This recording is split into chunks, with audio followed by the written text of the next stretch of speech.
कादियानियों का एक शुबा और भी होता है। वो क्या है? वो शुबा इनका ये है, वो कहेंगे ठीक है हम काफिर हैं तो हमसे बाइकाट की बात क्यों करते हैं? आपने कभी ईसाइयों से बाइकाट नहीं किया, हिंदुओं से नहीं किया, दूसरी माइनॉरिटीज से नहीं किया। आप उनकी मसनूआत को इस्तेमाल करने के इनकारी इस तरह नहीं है जैसे हमारे हैं। वजह क्या? ईसाई तुम्हारे मजहब में मुसलमान है? तो मुसलमान कहेगा वो मुसलमान तो नहीं है, वो तो क्रिश्चियनिटी से रिलेटेड है। अच्छा वो ज्यूज जो है ना यहूदी हैं, तो कहेगा फिर हमारे साथ इम्तियाजी सलूक क्यों है? सुनो, यहूदी, ईसाई, साबी, हज़रत मूसा, हज़रत ईसा और हज़रत दाऊद अलैहिस्सलाम को मानने वाले हैं। वो अपने दौर के सच्चे नबी थे, इसलिए उनका मसला और है। कादियानी एक झूठे नबी का पैरोकार है, फेक मैसेंजर के फॉलोअर्स हैं, 100% टोटली रॉन्ग नंबर के पैरोकार हैं। तो फिर इनके साथ बिहेवियर और होगा, उनके साथ मामला और होगा। दुश्मन मुल्क से ताल्लुकात हो सकते हैं लेकिन अपने गद्दार से ताल्लुकात नहीं हो सकते। गद्दार का मसला और है, दुश्मन का मसला और है। ठीक है, वो रसूल पाक अलैहिस्सलाम को नबूवत मानना चाहिए थी, उन्हें नहीं मानी, लेकिन अपने दौर की तौरात मानी, अपने दौर की इंजील मानी, अपने दौर की ज़बूर मानी। हज़रत दाऊद, हज़रत ईसा, हज़रत मूसा अलैहिस्सलाम को माना तो अपने दौर के सच्चे नबी थे। और तुम तो अपने दौर क्या एक झूठे नबी को मानते हो, नबी नहीं मुतनब्बी को लेकर आए हो। तो लिहाजा आपके साथ मामला और है। मेरे दोस्तों, एक आदमी को पता ना हो और वो भूल के वो नोट चलाए मुल्क में, जो नोट पहले तो चलता था लेकिन आजकल उसको सिक्का राइजुल वक्त नहीं कहते, इसके साथ निमटने का मामला और है। लेकिन जो आदमी खुद झूठा नोट बनाकर लेकर आए और कहे ये कायदे आजम की पिक नहीं मेरी पिक लगेगी, हम मान लेंगे मुल्क में उसकी करेंसी को? हम कहेंगे तू डबल बेईमान है, तूने सिर्फ बदमाशी नहीं की, तू बने बदमाशी की इंतहा कर दी है। तो फिर ऐसों के साथ इस तरह निपटना चाहिए। इसे कहो तुम अपनी हैसियत जानते हो क्या?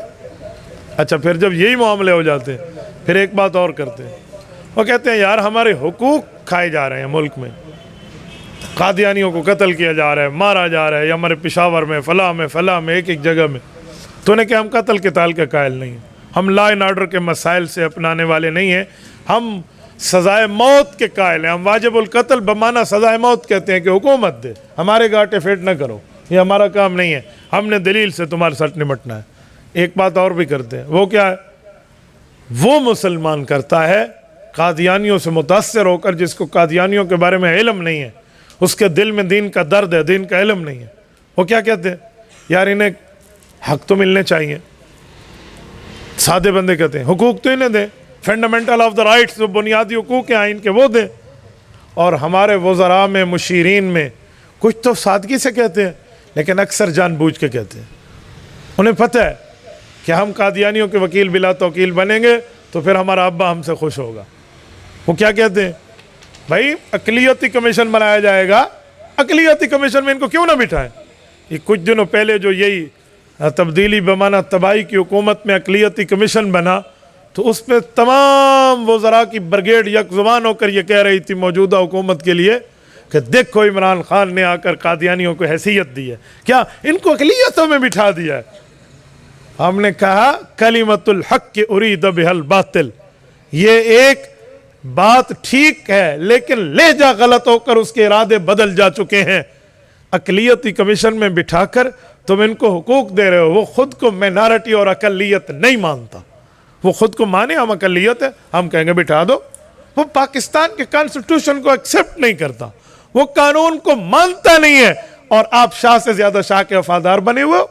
तो इन वज़रा के बातों की मिसाल ऐसी है जैसे कोई कहे कि वो एक लड़की ने कहा था कि मुझे तुम गाड़ी पे ले जाओ, उन्होंने कहा हम नहीं लेकर जा सकते, सीट नहीं है। तो ये लड़की कहने लगी खैर है मैं उठती बैठती जाऊंगी लेकिन मुझे ले जाओ। तो भाई कादियानी तो अपना हक लेने पे बात ही नहीं करता और तुम उठते बैठते उनके चक्करों में पड़े हुए हो।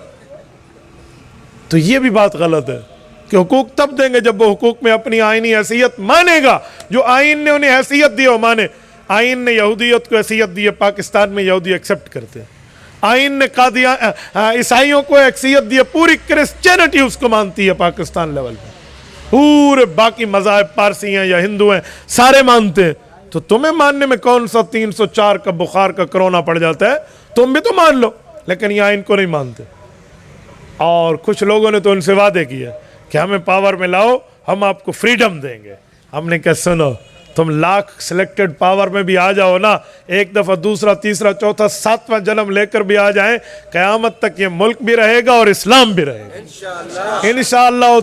तुम्हारी दाल नहीं गलेगी बेटा, ये याद रखना। यहाँ पर पैगंबर सल्लल्लाहु अलैहि वसल्लम के हलाली वफादार उम्मती भी हैं और पाकिस्तान के वफादार भी मौजूद हैं। हमारे अकाबर ने मुल्क बनाया था और हम इंशाअल्लाह इस मुल्क को बचाएंगे। ये भूल जाओ कि तुम फ्रीडम ऑफ द रिलीजन देकर इस पर बात कर लोगे, यूँ नहीं है। मैं एक जुमला कहता हूँ, याद रखो, जब मुखालिफ आपकी क़यादत से डरे तो आपको अपनी क़यादत पर मज़ीद एतमाद कर लेना चाहिए।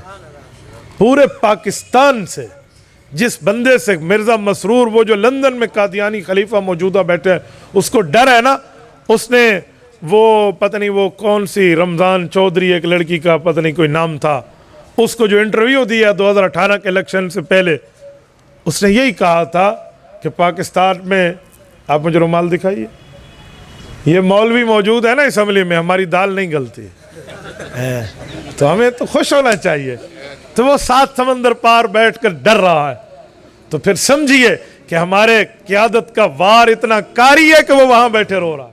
तबारकल्लज़ी नज़्ज़लल फ़ुरक़ान अला अब्दिही लियकून लिलआलमीन नज़ीरा।